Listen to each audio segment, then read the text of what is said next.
what I want people to consider is that if you are giving from an empty cup, you're Come on with giving it. from a place of deficit. Yeah. And it's an act of violence against you. I don't want your deficit. You should be giving from your overflow. Hey, everybody, and welcome back to a brand new episode of your favorite podcast with your two favorite girls. And we have a special guest today. It's the ETKS podcast, Everything in the Kitchen Sink. And I'm here with my lovely co host, none other than Nasia. And we have this beautiful calm spirit. Let me tell you guys, before she introduced herself, let me tell you, I came in here fresh face. We talking about self-care, hot, sweaty, just out the street, and she just calmed me down. I feel so zen. I'm in a good place to start the show. So I'm gonna let Miss Cindy introduce herself and tell you guys what she's about. Yes, I'm going to introduce Cindy, one of the let's see lights this. in the world. I'm just going to say Cindy is one of the lights in the world, but I'm not going to give her real introduction because that's Dr. Cindy Bautista-Thomas. Okay, don't forget the DR of the doctor. Okay, Yes. I'm going to let her run down her bio because she is a self-care expert, and I don't even have enough care to do her justice. So let her do her thing. Go ahead, Cindy. Well, thank you so much, both of you, for the invitation to be on this show. So my name is Doctora Cindy Bautista-Thomas, and I am a Black Dominican American born and raised in the Boogie Down Bronx. I am a mother of two Shout out to teenagers, the a wife. Shout out to the VX. Yes, a licensed clinical social worker, certified yoga instructor, mindfulness practitioner, curator and facilitator of healing spaces of transformation and impact. I'm a co-founder of Velocity Visions Inc., a personal and professional development company who works with individuals and organizations to support them in living their best lives. And we do that through experiential activities, through retreats, through workshops, through training.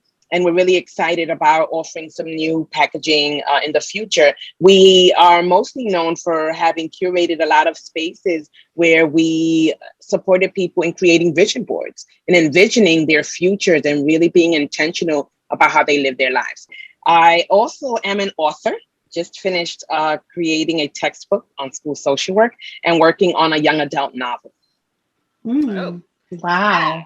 Child. Okay. We got professionals in here, y'all. So y'all behave yourselves. Professionals. That's an extensive resume. Yes. Thank you so much. Wait, I almost forgot I'm a wife. Did I say I'm a wife? Yes, you did say you're a wife. Okay. Mr. Thomas will be proud. You said that as one of the first things. Don't worry. Excellent. Because I get in trouble sometimes. First things first, we'll do pursuing your dreams, Cindy. Yeah.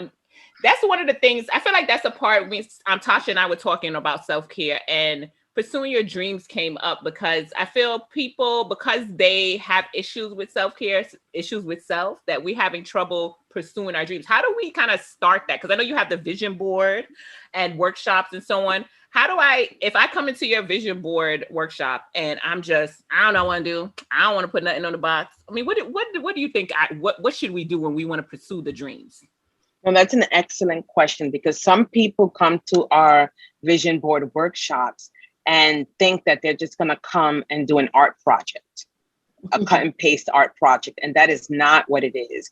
I mean, visioning your life and your future, it has to be intentional and it has to be a process. So when we do workshops for vision board making, we help people and we facilitate them through an excavation activity where before you can even imagine what it is that you're looking to pursue, first you have to ground yourself, connect with your inner wisdom. Some people call it intuition. Some people call it inner wisdom. Some people call it spirit. Some people call it their higher power. Whatever that is, that divine voice is something that is so critical to tap into because there is so much that we know that we don't have an opportunity to tap into because we're so busy being. We're so busy doing, I should say, instead of being.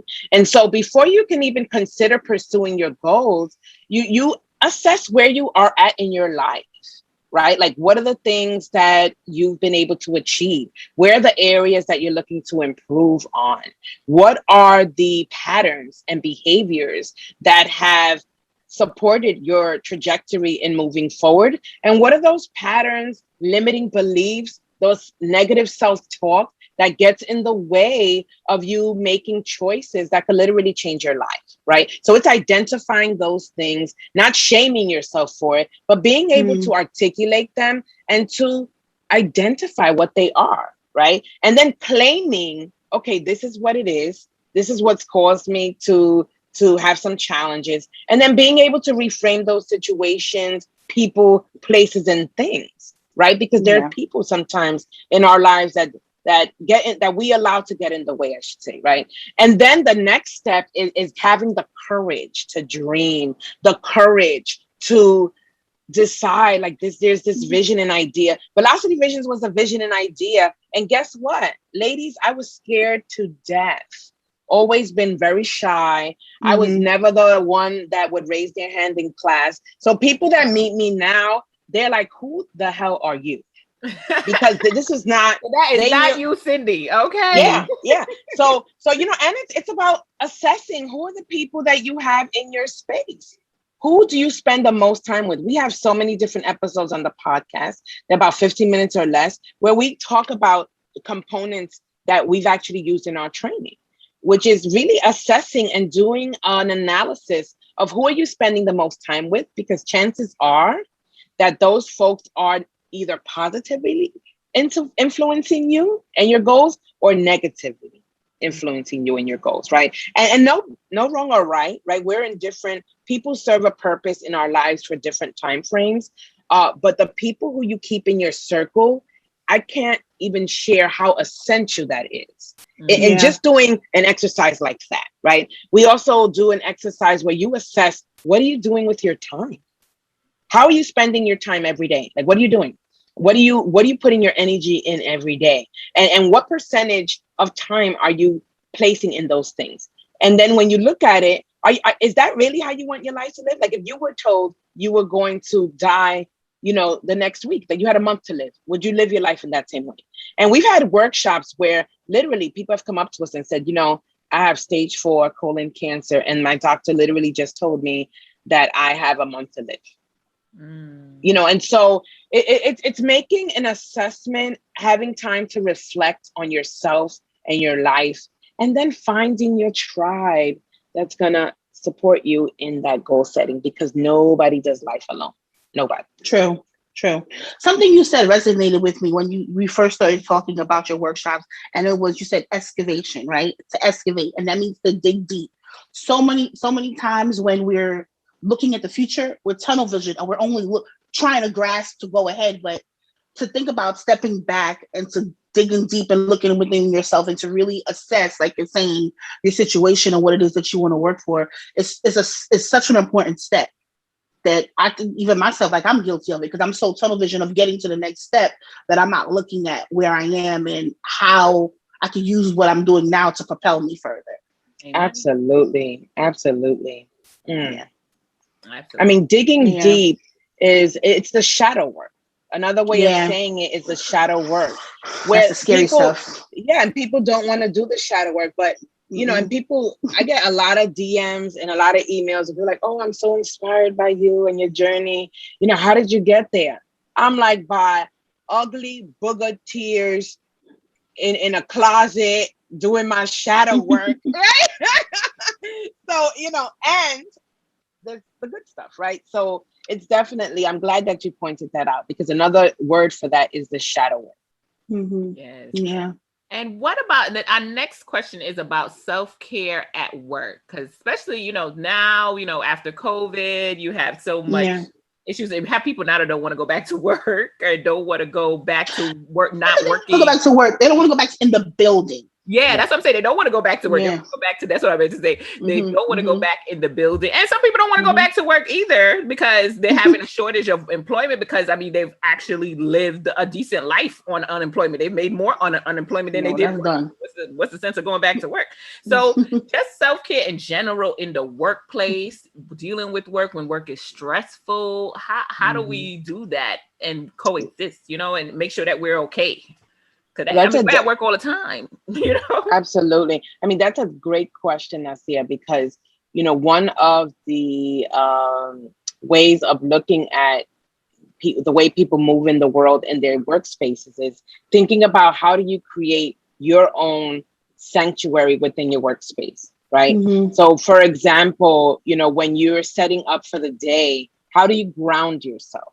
How do you get settled for the day? Some people rushing in, even from getting on the train, you come in all sweating, and it's like, boom, you start opening your emails right away, and then you start responding, right? And you just, sorry, I'm messing up there. That's okay. You know, but perhaps we could take some time when you're coming into work and doing some breathing exercises, right? I would often go into, people knew when I was working in a building at Columbia, right? They knew that I would come into my office, close the door, and I would spend about 15 minutes grounding myself. And for me, grounding myself included prayer, included meditation. I would go on YouTube and find something, depending on how I was feeling that day, meditation on positive energy, meditation on courage, meditation on, you know, confidence, right? And then I would set the tone for the day. I would set the intention for the day, literally today, and I would write it down.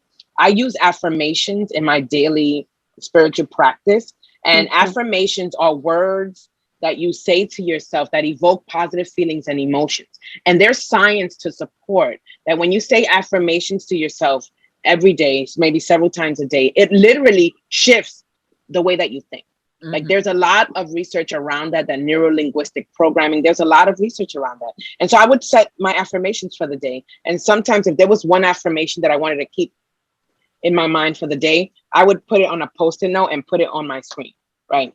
The next step is setting up boundaries. I actually have affirmations. I'm sorry, I didn't mean to interrupt you, but you made me remember something. I use my affirmations as my passwords to get into my laptop, to get into my phone. You know how work has 50,000 emails and passwords? So I have all my affirmations like abundance comes to me. I am enough. Love comes to me. I'm surrounded by love. Like those. So if you ever want to break into my systems. Now we know all your business. Mute it out. We'll mute it out. I mean, Tosh, that's perfect because there's simple ways that we can set up our affirmations that doesn't have to be grandiose, right? Like we see all these guru people in the media, and we think that we have to do this extraordinary practice, and it's not. It's just simple things, a little bit every day. You know, it's what would help and support us just in setting the tone. Because I'm just talking about, you got to get yourself right for work. That's the first thing, right? The second thing is boundary setting. I can't tell you, every time Auntie and I do workshops, we just did a workshop on boundaries. And that boundary slide was supposed to be 10 minutes, right? How did it end up being like 45 minutes? Because people just kept talking about the ways in which they struggle in setting boundaries, both in their personal and professional lives, right?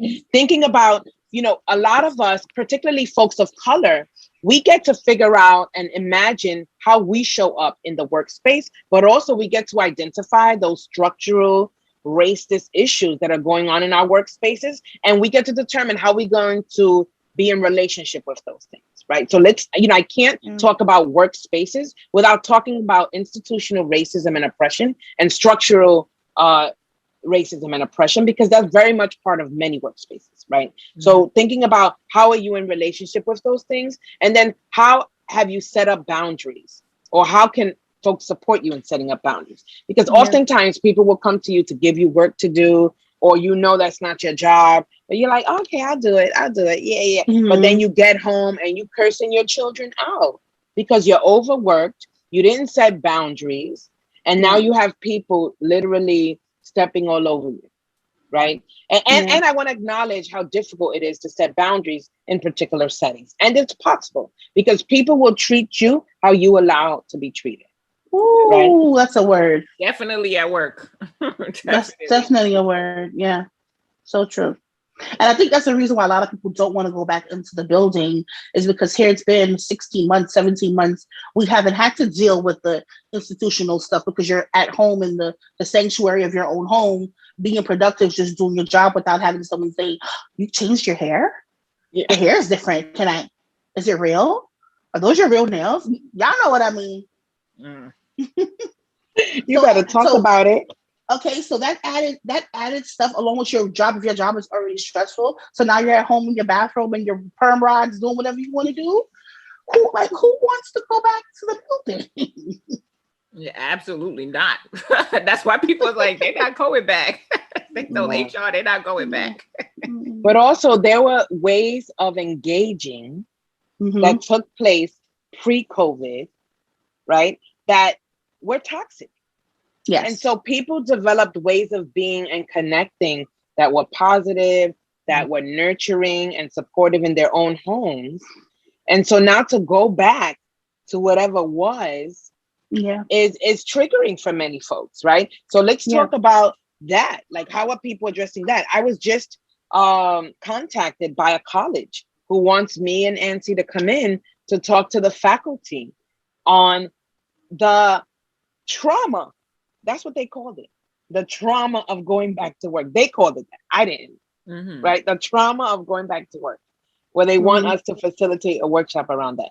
And so it's something that people need to acknowledge, Nasia. I don't think people are acknowledging that, one, we dealt with the whole pandemic, right? The fear and anxiety of being scared of contracting the COVID-19, right? Of what life was not during COVID-19. We couldn't do many things that we usually do. And if you lost a family member, like I did, you couldn't even engage in the ways we usually do in terms of our rituals with our families, in terms of celebrating life in the way that we want to, right? And then many people lost jobs. Many people lost opportunities. There's so much shifts, right? And we are a people, we need human connection.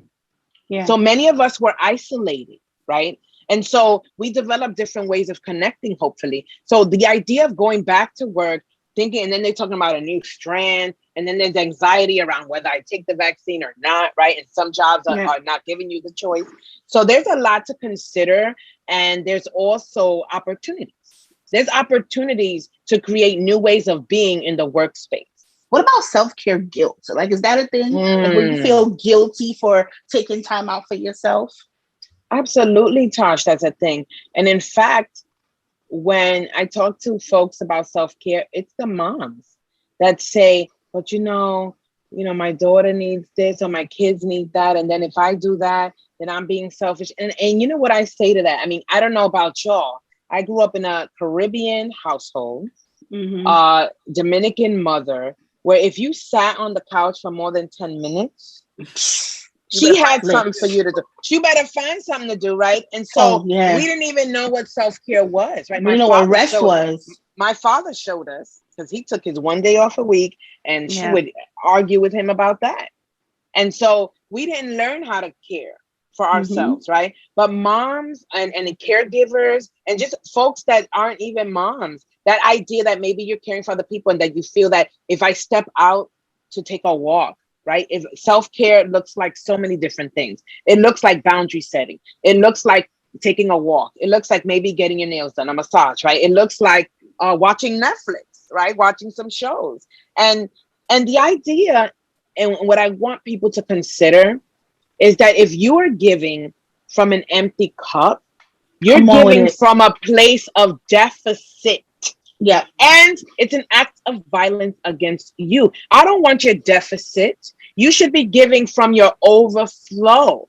Because really, if you're giving from a deficit place, what are you giving? And then you're a martyr. And then you're like, well, I did this. I helped this person and that person. But then you on your bed with a migraine for 4 days. And then you can't go to work, and then you don't get paid because you did all these things for all these people. So my invitation is for folks to assess where you are in your self-care practice. Because if you, and I'm going to say it again for the people in the back, okay, if you are giving from a deficit place, that is an act of violence against yourself. Put that on a t-shirt. Okay, right? So that selfishness, that feeling, it's time to reframe it. Name it what it is, like the guilt. It comes from so many things. It comes from oppression. It comes from historical whatevers. We could go all day on that. right? Claim it. Okay, in the past, maybe I felt selfish, right? Release the shame around how you hadn't been treating yourself, right? And then reframe it. Self-care is self-love. When you are loving on yourself fully, you will do the things you need to do to nourish your mind, body, and spirit. Because when you are aligned, there is no messing with you, okay? And then everyone around you gets to benefit from that amazingness that is you. And you're able to access that when you care for yourself and when you love on yourself enough to do those things that will help pour into your cup, that will help you thrive, that will nourish you. And that guilt will then dissipate. And it might take some time. It might take some time for some folks that come from that place. Because for many of us, first of all, our ancestors did not have the privilege to rest. Of rest, yeah. Okay. I looked at a Mind Nap Ministry on Instagram. One of my favorite accounts. Okay. She talks about capitalism and everyone is like, I can't rest because what about work? No one is saying to quit your job and go rest. We're saying no when it's time to rest, because if you don't know when, your body will tell you. That's when you'll be breaking down, like you said, suffering with migraines and burnout and fatigue. And you're wondering, why are all of these things happening to me by my body? Why am I having? Because you're overworking yourself. We live in a society where it's get 2 jobs, get 3 jobs, go, go, go, go, go, go, go. And sometimes you have to know when to stop and say, I'm not going. I need 5 seconds.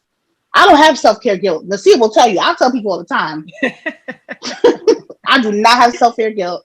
I'll be like, Nasia, you sit in front of your house when you come back from BJ's, and you sit in front of in your house in your car, and you take 5 minutes for yourself before you go back into the doors.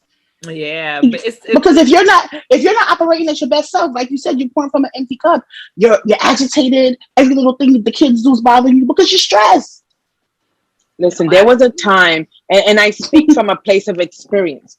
There was a time where I was a divorcee, a single mother, working 4 jobs to work it all out, right? Before I met my current husband, and I was stressed out.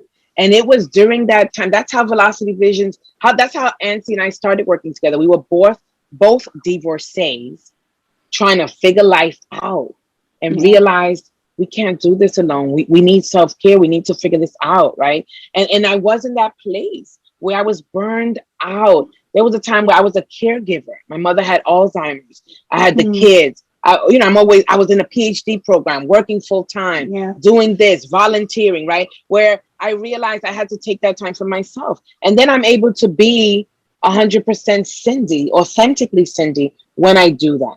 And I love that you're unapologetic, Tosh, because I can feel it. I feel all of that. I feel it. You got to take that time out for yourself. And as you know, I used to work with Cindy. And I know sometimes Cindy used to have her door locked. You be coming out there like, where's Cindy at? Oh, the door. I'm like, I'm going to come back later.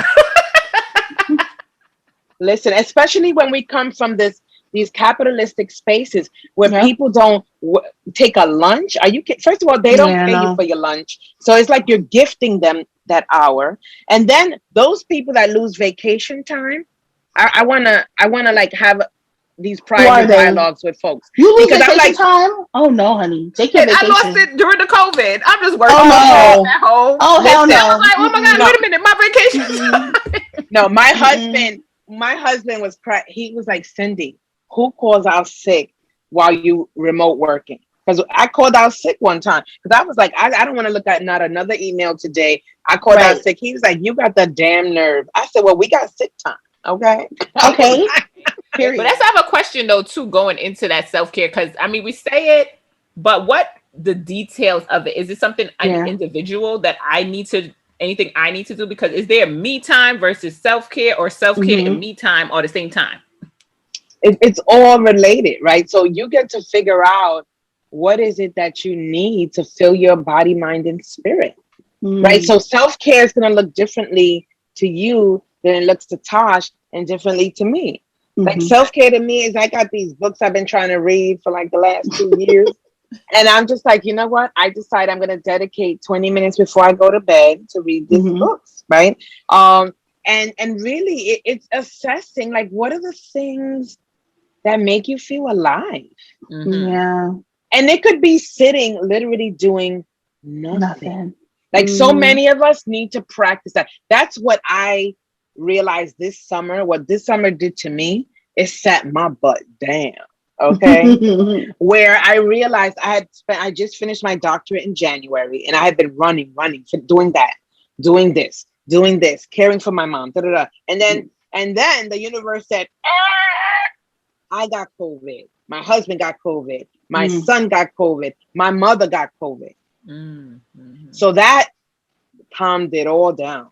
And it was really about checking in with what your needs are, right? And also, who might you need to reach out to for support? I mean, particularly, I think about Nasia, you have 2 young children, right? And maybe there are times that your partner could support, but maybe you have that really good friend that has other little kids that sometimes we think that we are imposing on people when people are there to support us. And sometimes it's assessing who are the people that I have in my tribe and who can support me when I want to take this half-day hike with some friends, or I want to just go to the beach, just me. And that me time is so essential, Nasia. I'm so glad that you mentioned that, because it doesn't always have to be, oh, I'm going out for drinks with my girls, or I'm going, we're going to do this, that, or the third. It could literally be, Nasia's going to take the 4 train from Woodlawn to the last to Flatbush, right? To Utica.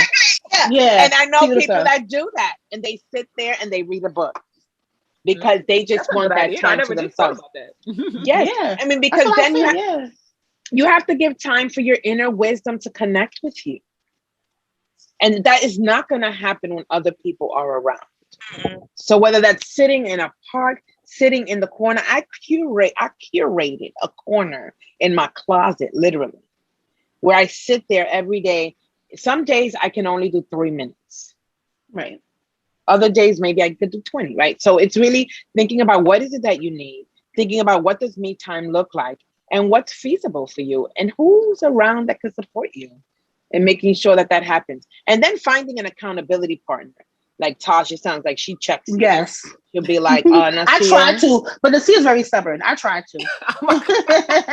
As you were saying, sometimes you only have 3 minutes. So is self-care, what's the word, quantifiable? How much self-care do we need? Do we need 20 minutes a week? Is it an hour? Is it a whole weekend for me sometimes? How much of it do we need to sustain ourselves? That's a great question. And it's individual, right? Yeah. You should practice a form of self-care every single day.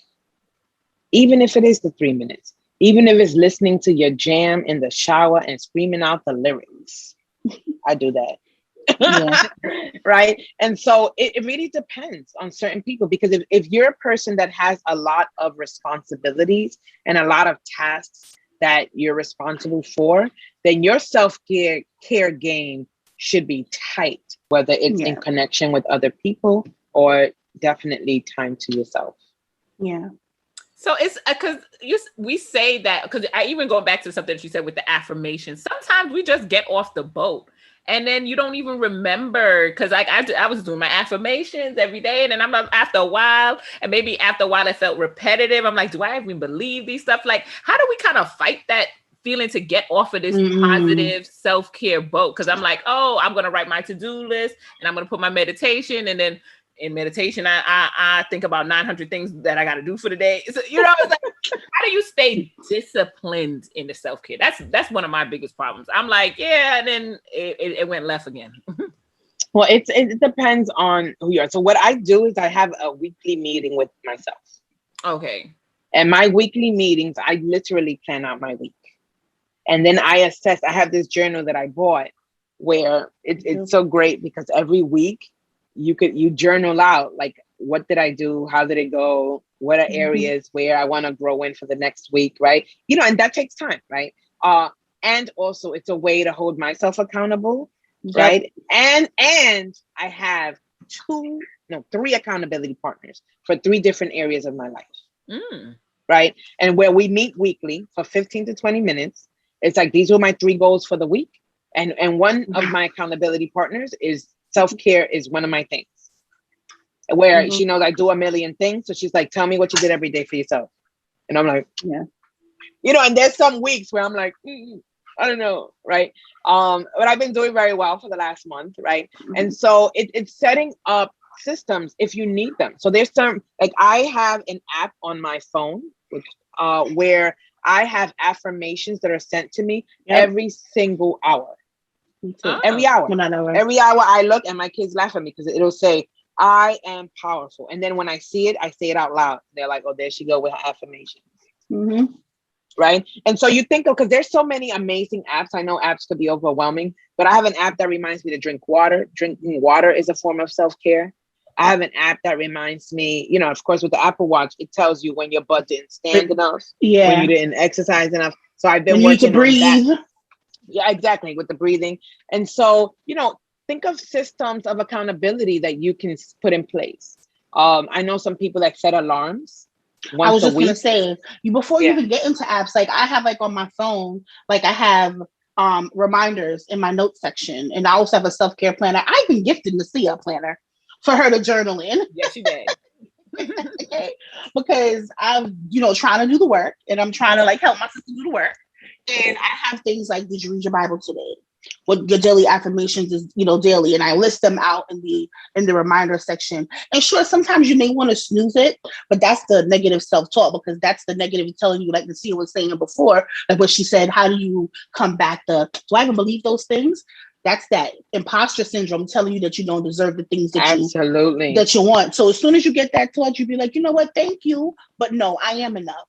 Thank you, but no, yes, abundance is coming to me. Thank you, but yes, I can't. But yes, I am going to be the best event planner there is in New York City. You know what I'm saying? That's right. That's every time the thought comes to you, you got to hit it back with the positivity, because you're only human. So of course the thoughts are going to come, but you can't succumb to it. You got to be like, boom, boom. No. You know, and then if you fall off, that's okay, right? Give yourself grace. Yes. Give yourself grace. We don't give ourselves enough grace and self-compassion. So right? True. We talk to our friends better than we talk to ourselves sometimes, right? Guilty. Okay. Because I was talking to somebody about the weight gain during the pandemic, right? Girl. Right, where some people like, I was like, listen, I said I had to have some self-compassion conversations with myself when them jeans didn't tighten up, right? Okay. And I did. And I said, okay, girl, we get to recontract with ourselves and we get to set new goals. And, you know, it was a rough time. And then you get to acknowledge it. Everyone has a hard time sometimes. It's okay not to be okay. It's okay to have a rough patch, right? Let's normalize that it's a hard time, that it's been a hard time, and that now we're reintegrating into the world in ways that we never imagined that we would, with new paradigms, right? Because of post-COVID and all the other challenges that we've experienced this year. I guess, like you said, like coming from a Caribbean household too, is like you better find something to do, and you always got to look for something to do. And that's why I find myself sometimes like every minute I got to find something to do. I got to make sure I'm doing something, because then I feel that guilt of, oh my gosh, you're being lazy, you're procrastinating. You know what I mean? It's like then it hurts, and it's like, oh, I didn't. Do it. And then you don't really get nothing done in the first place because you're too busy. I'm too busy guilting yourself. So I definitely understand, Cindy. But the next thing we have is the levels of the levels of self-care.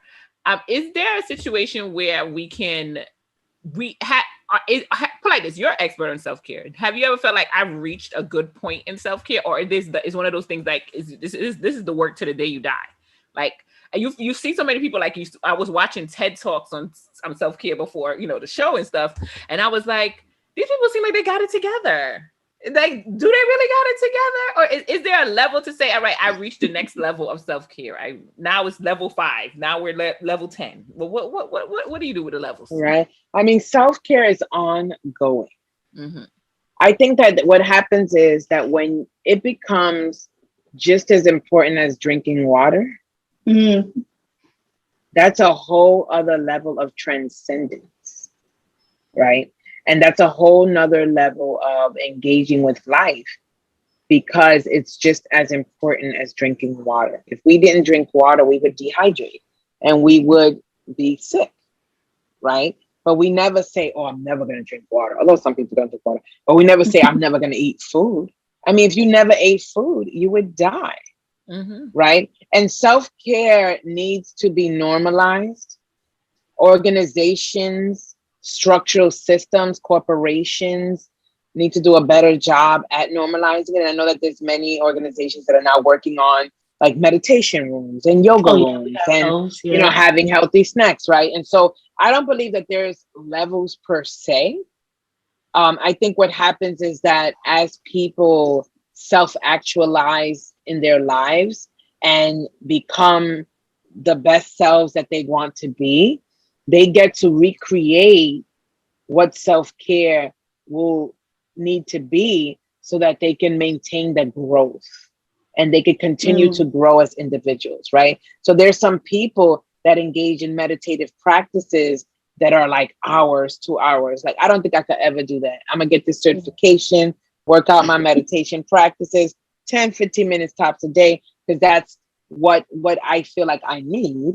But someone may decide that, oh, for me, what I need is an hour of, journaling or whatever, right? And so it's constantly being in connection with your inner wisdom, because you know what you need. We just ignore ourselves all the time, right? We get those feelings and inclinations of, oh, I need to call my girlfriend. And then we get distracted.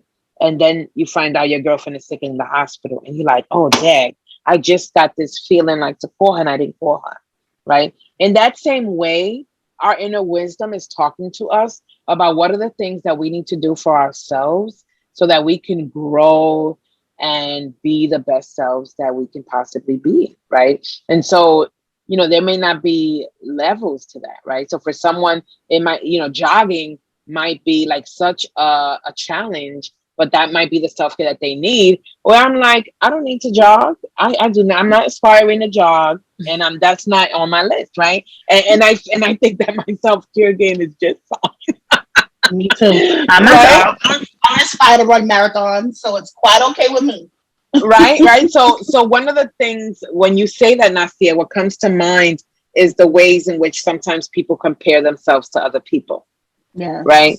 Like that's an episode on the podcast where it's, and we're in a society that's what it is, right? You go on Instagram, Facebook, you got all these challenges on TikTok, right? And so being mindful of how are you comparing yourself to other people? Like, is that detrimental? What might you need to do to shift that? Because I had to take myself off of social media when I was in my doctoral program towards the end, because I kept seeing people defend and I wasn't defending. I kept seeing people finishing and I wasn't finishing. And I was feeling like, oh, that girl was in her program only 5 years. I was in my program 8 years. And guess what? I finished my program and completed a textbook. Okay. Right. So, I mean, and it really depends on where people are in terms of their spiritual development, right? In terms of where they see themselves in the world in that regard. Some people may not find spirituality as a piece of their lives, but there is still an inner wisdom, right? Yeah. Whether you like it or not, you can call it spirit, but it's there, right? No, absolutely. Yeah. To tap into that, I have a question about self-care with children, especially, in our age. We didn't grow up with all this social media and all this hoopla and with the long weaves and the hoo-ha. Our weaves was, we had weaves, but it was like, a little pack here for like $25 a pack or something, But now it's like, I feel they have so much pressure. How do you bring self-care with your children? And I mean, because that's not something, I find now, to be honest, which is a good thing, that they do, I think they call it social emotional learning. Like my son does that when Zoom's teaching. And it was good. It was like, it brought out some things in him. So how do I kind of be a parent, not to put pressure and guilt on me, but how do I be as a parent to put that self-care into children, and especially with so much combating it with social media and everything? That's a great question. The best way to do it is to model it. Right. That's number one. You're your children's first teacher. So my kids crack me up because, I've been self-caring for seriously and consistently for the last, let's say, 6 years, like consistently. So my daughter the other day, I went into her room and I was like, you got to do your laundry. She was like, "Oh no, today's my self-care." She was like, she works as a lifeguard at a camp. So she was like, "Oh no, I was working all week. I'm tired. I'm getting up early." She was like, "Today is my self-care day. That's Tomorrow I'm gonna do the laundry." Right. Mm-hmm. Which cracked me up. So first of all, modeling is the first way. What are you doing for yourself? Right. Secondly, normalizing to your children when they might need a break. During the pandemic, my son is 15 years old. He has ADD. And one day he was just too through with the remote learning. And he looked like he needed a break, like that night before. And I said, "You know what, Amiri, if you don't want to go to school tomorrow, you get to take a day. You get to take a day." And let me tell you that was transformative for him. And then I heard, then of course he's telling his friends, "Yeah, my mother let me take a day." But you know what? It was the best thing, because then he realized, you know what? I take a day, from work. And that's okay, because he was able to get back on track and do whatever he needed to do. So it's normalizing, asking your kids teaching them how to sit still and be still, right? I'm 44 years old and I just learned how to be still. Just be. Like, be still. Like, you don't need to put a million things on your agenda just because you don't have a 9-to-5 job and you feel like you need to be doing something. What am I doing on Monday? Nothing. Whatever I get up and decide I'm going to do, right? Having conversations with your children about the importance of self-care. What does that mean? Will it look like for them as children? Maybe they have friends that are trying to reach out to them and want to, hang out or talk all the time, and they don't want to. And it's telling them it's okay not to take phone calls. It's okay to make decisions around friendships, healthy friendships, right? And having those conversations that are concrete conversations about how are they resting. For teenagers, adolescents, the hours of sleep is something that's been coming up as an issue. What I used to do when my kids were younger was taking the phone, if they have electronics, taking it after a certain time, and then I would, they wouldn't have it at night. So, and it was also teaching them. We started doing this thing last summer, and because of COVID, it just went out the window. But you're reminding me, where it was technology-free day. Yeah. Where it's like everybody put their gadget in a box, everybody. And it was like, let's have a day without a gadget, without your gadgets, right? Yeah. So it's, having the conversations in the same way that you would with your colleagues around, what their needs are, and normalizing that it's okay. And the disclaimer is that it might backfire, like it did that day where I was trying to get my daughter to do her laundry. Right? It was like, I'm self-caring. So it's funny that you mentioned that, because I have a 9-year-old, and the other day she came and she climbed into bed with me, and she ever since school's been on break, she's always talking to her friends on the phone, on FaceTime, Zoom, or whatever. So she climbed into bed with me. I'm like, "What's going on? On your phone with your friends?" She was like, "I'm tired. I don't feel like talking to them today." And I was just like, for her to have that discernment of knowing that she was tired and didn't want to talk to her friends, I was shocked. I was like, wow, I don't think I was ever in tune. Because when you're younger, friends are like, "Come outside." Sometimes you be like, "Mommy, tell them no. I don't want to." Say, "Mommy, tell them no, so I don't have to go outside," because you didn't know how to tell your friends no. I struggle with that. You guys struggle with that. But I'd be like, "Tell them. My mom said I can't come." Meanwhile, it was I the one who didn't want to go outside. So for her at 9 to have that, I was just like, wow, okay. So lay in bed with me then. I had no problem with her laying next to me, and we both just zoned out for the day. No, absolutely. And that brings it to with self-care, Cindy, with relationships. That's a good like all separating it. Your friends, your kids, your husband, your girl, your boyfriend, somebody you just talking to, you just met last week. How do you how does that work in a relationship? Because I think a lot of times in relationships, I have that problem where I kind of like, I don't want to make them feel bad. So I feel committed. Like if I said I was going to be there, I got to show up by the hook or by the crook. I could be feeling like crap today, but I got to go because I have to be there. You know what I mean? Like, what are those things in self-care relationship? How do you explain that to the other person you're in relationship with? I mean, that goes into a whole other conversation around communication and authenticity in your relationships, right? And what is the reciprocity in your relationships? Because I know for me in my relationship, my husband doesn't really like going out, and he socializes with his friends via text and on the phone. Whereas I enjoy seeing my friends, going out. I do girls trips, right? And he knows who he married, right? Like we had these conversations prior, and we continue to have the conversations, right? Where I'll say to him, you know what, this is a tough week. I'm thinking in August, I'm going to Miami with some friends. And I'm like, I'm gonna leave the Thursday instead of the Friday, so I can have like that day just to myself in Miami. And he was like, okay, right?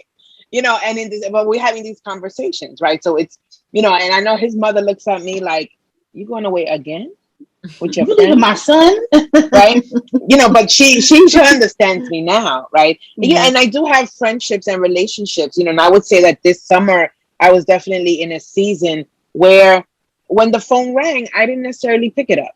That's why, you were probably trying to reach me because I've been very intentional about not being on my phone that often, right? Of not being like caught up in the texting and the social media as often, and just being present with myself.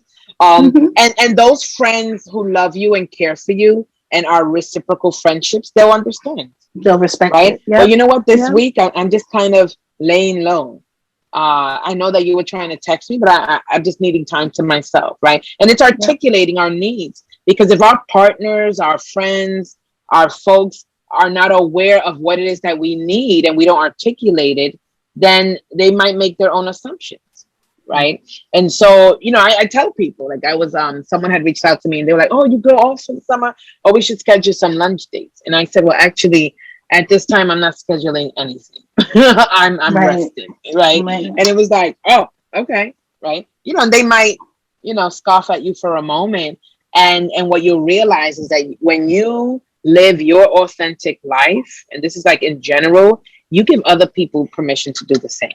Yes. So, oh my gosh, I can't believe we went through our agenda so smoothly. Like, we are at the end of the show. Yeah. Cindy's gonna I know, right? I know, right? This should be like, I definitely feel like this should definitely be a 2-part series. So we could definitely talk about walking in your truth and being your authentic self. Yes. And let everybody know where they can reach you, Dr. Yes. Absolutely. So I'm available on Instagram, Velocity Visions Inc. You can follow us on Twitter, on Instagram, on Facebook, and then please sign up for our weekly newsletters. We send out weekly newsletters. You can do that by going to www.velocityvisionsinc.com. And what we do is we give you some tips and connect you to our podcast episode for the week. And so we take turns every other week, my partner and I. And so, my invitation is for y'all to listen to the podcast and get some tidbits on how you can fully grow in your power, practice self-care, and then live your best life. And thank you so much for having me on the show. Yeah, absolutely. Yes, and shout out to your partner, Ancy. Hey, Ancy, how you doing? Ancy's great too as well. So yeah, but all this will be down in the description, and we'll have it on the screen as well. Okay, so make sure you. Exactly. Y'all fancy. Yes.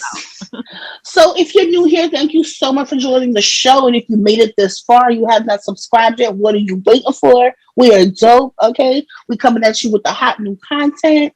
Thank you so much, Dr. Cindy Bautista-Thomas, for joining us on the show. Please share, like, and subscribe. And what you got to say, Nasia?